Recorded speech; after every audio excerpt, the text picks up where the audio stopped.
everyone, I'm Cosmic and welcome to the Cloud. Over the past few weeks, I've live streamed myself replaying every Splatoon campaign, giving my in-depth thoughts on the aesthetics, stories, and level design of each game. This video is a highlight from the most recent of those streams where I spoke about the series' storytelling and how it might be improved in the future. It's a bit of a rant, but I brought up some points that I think might make for a good discussion. If you're interested in hearing the rest of my ramblings, there's a playlist in the description with all of the stream VODs. With that said, enjoy the video.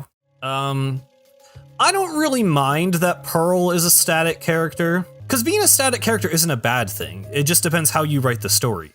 I think Pearl being a character that is like, you know, someone Marina looks up to, I think that works with their dynamic. I don't think Pearl should have been like the focus in that ending scene. For me, I think that moment still should have been Marina's moment. I mean, the problem with Splatoon stories is that they lack, so I mean, you guys probably know the hero's journey to some extent. Let me look up like an image.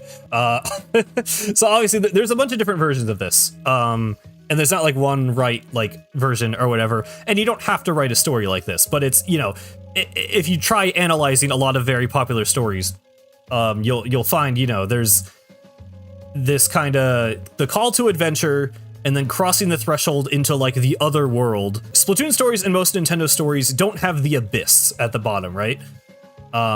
There's kind of this, there's the call to adventure, there's the inciting event where you cross into the other world. In the case of Side Order, right, it's obviously entering the Memverse and saving Marina is our call to adventure. And then, you know, the character, you know, grows and changes the metamorphosis, and then, you know, returning back to their home world with the things they have learned from the adventure. In this case, it's very obvious, actually. It's you know, obviously just leaving the Memverse, returning to Inkopolis Square, and like Marina is now like, you know, a different person. She has been changed by her experience. But Splatoon stories always pretty much lack the abyss, which is supposed to be this point where, you know, the character suffers the most or like is forced to develop the most. And I'm not like a professional like story writer, by the way. This is just stuff I've like learned and figured out. I've taken some like classes on like writing, but yeah, I mean, this is pretty basic, you know, just storytelling, you know, theory. But I think the closest thing we get to an abyss in any Splatoon game is probably the blender scene from Octo Expansion. And even then, that's not really like a character development moment necessarily. That's just like, you know, the most dangerous or like the closest the hero comes to failing, I guess. And for me, like it works to make, you know, the whole escape sequence of Octo Expansion is like, there's actually like build up to the climax. There's actually rising action. And like, I guess the closest thing we have to an abyss in Side Order is the grayscaling event, but that's why that part doesn't work for me, because it just gets undone instantly. You know, it's not like halfway through the story. It's like right at the very end, like, oh no, something bad is happening. Never mind. So like, it's why I say that moment doesn't feel earned. There's not really, no growth happens in that moment. Marina has already grown before that moment. Yeah, it's just more the climax than really an abyss. Like something bad happening at the end. It's not, I wouldn't even really call it the grayscaling event. It's really just the climax. It's really not an abyss. So it doesn't quite work. You're forced to question their values and morals. And this is what I want. Like this so badly, I just want a Splatoon story with an abyss. Just some narrative beat that happens like halfway through the game where, you know, the characters are somehow forced. It doesn't even have to be like a huge character development moment. It's just like in Zelda games. Zelda games don't have like, you know, the most complex stories of all time, but what I really like about them is they have something in the middle that like recontextualizes everything you're doing. Basically, the setup of most classic Zelda games is, especially the 3D ones, is like you go across the world and collect like, it's normally 3 things, and then something happens. In Ocarina of Time, you collect the 3 sacred stones, but then it turns out Ganon was tricking you the whole time to opening the sacred realm, and he takes over the world.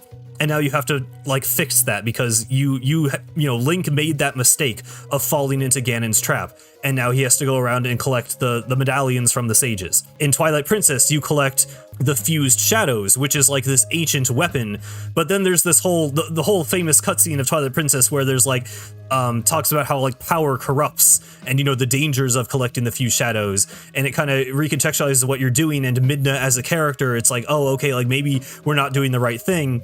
And then Midna develops, and you decide that you need to collect the, you know, pieces of the Mirror of Twilight, so that you can stop Zant. And it's like all of these things, like, you know, I'd say maybe Twilight Princess is the best example because Midna is the character who grows in that story, while Link is the static one.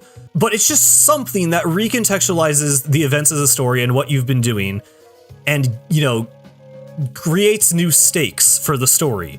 And I know this is the issue a lot of people have with the modern Zelda games, is that, you know, the stakes never change, the context never changes. You're just given a quest, you go do the quest, and everything goes pretty much as you would predict it would happen. And I know this is like a massive rant, and we're taking forever on this one text box, but this is important to me, because this is like, I really think the next big step for Splatoon stories is having some midpoint. Just any kind of midpoint. It doesn't need to be some big dramatic abyss where it turns out like our characters were evil and terrible and they reflect on their actions. That would be really cool. I would like that, but you know, I know to maybe not expect that from Splatoon or from Nintendo, but just something in the middle. I just want something in the middle. And I do think Side Order, it kind of has, I don't know if it has the right idea, but I do actually like the way Smallest recontextualizes Order, right? Like, I do actually like that we have Order and then we have all this other stuff, but there just wasn't enough before that. I think we needed some kind of build up to that moment to make Order and grayscaling and the, you know, defeat of grayscaling feel earned. But for like the next mainline story, it's just annoying because the framework is always there, right?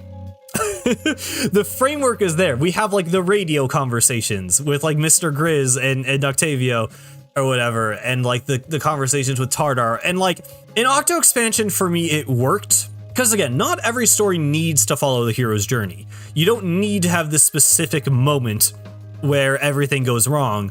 But I think the chat logs, for me, you have this moment where like, okay, the characters all kind of grow because they learn more about each other's past. Like Pearl learns that Marina was an Octarian, and Cuttlefish, like, you know, comes to grow closer with Octolings, who he used to, you know, just only fight really for at least, you know, the past 100 years.